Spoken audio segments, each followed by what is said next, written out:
खरं तर मी सर्व मतदारांचं आभार, विजेत्याचं अभिनंदन. खरं तर एक संपूर्ण महाराष्ट्रामध्ये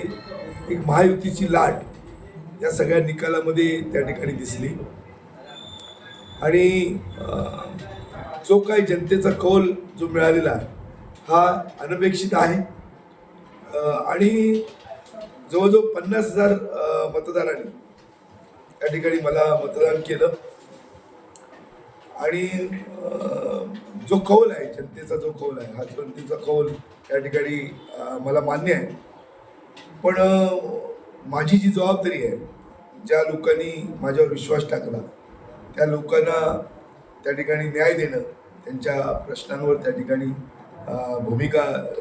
जबाबदारीने घेणं, ती भूमिका सातत्यानं मी घेईन आणि सगळ्याच या मतदारसंघातल्या सगळ्या प्रश्नांची मी त्या ठिकाणी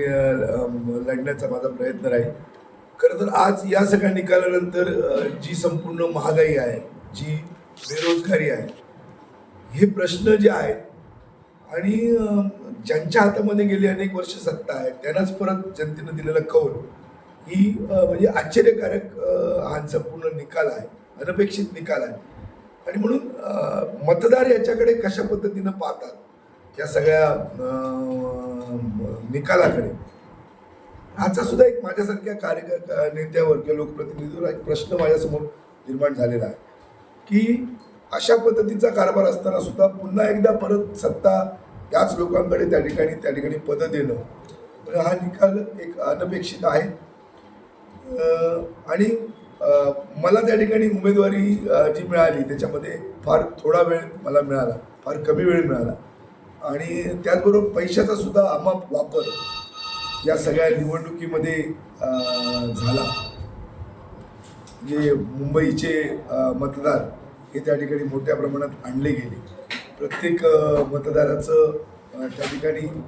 पैशाचं वाटप झालं, त्याची किंमत ठरवली गेली आणि ही निवडणूक म्हणजे सर्वसामान्य विरुद्ध प्रचंड पैसा अशा पद्धतीची निवडणूक झाली. आणि या निवडणुकीमध्ये जनतेचा जो कौल आहे हा कौल या सगळ्या म्हणजे प्रचंड पैसा असेल, महागाई असेल, बेकारी असेल, हे सगळे मुद्दे सगळे बाजूला ठेवून कुठंतरी तात्पुरत्या फायद्याकडे जनमत किंवा मतदारांचा कौल त्या ठिकाणी राहिला आणि एक संपूर्ण महाराष्ट्रामध्ये एक वेगळी लाट, सगळे जेव्हा निवडणुकीचे निकाल आम्ही संपूर्ण महाराष्ट्रामध्ये घेतले, म्हणजे संदेश पायकरांचाच पराभव नाही, वैभव नाईकांचा पराभव किंवा महाराष्ट्रातल्या अनेक बड्या नेत्यांचा पराभव या निवडणुकीमध्ये झाला आणि एक वेगळा कौल महायुतीला त्या ठिकाणी, महायुतीची एक लाट संपूर्ण या महाराष्ट्रामध्ये दिसली. आणि म्हणून कुठंतरी हा सगळा फटका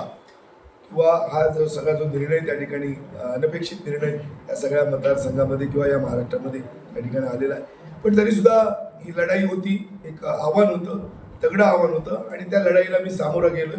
आणि माझ्या कार्यकर्त्यांनी सुद्धा, शिवसेना असेल, महाविकास आघाडीच्या कार्यकर्त्यांनी फार मोठी मेहनत या निवडणुकीच्या निमित्तानं घेतली आणि म्हणून त्या कार्यकर्त्यांचा सुद्धा मनापासून त्या ठिकाणी मी त्या सगळ्या कार्यकर्त्यांचं मनापासून आभार मानतो, जनतेचा आभार मानतो, मतदारांचे आभार मानतो. आणि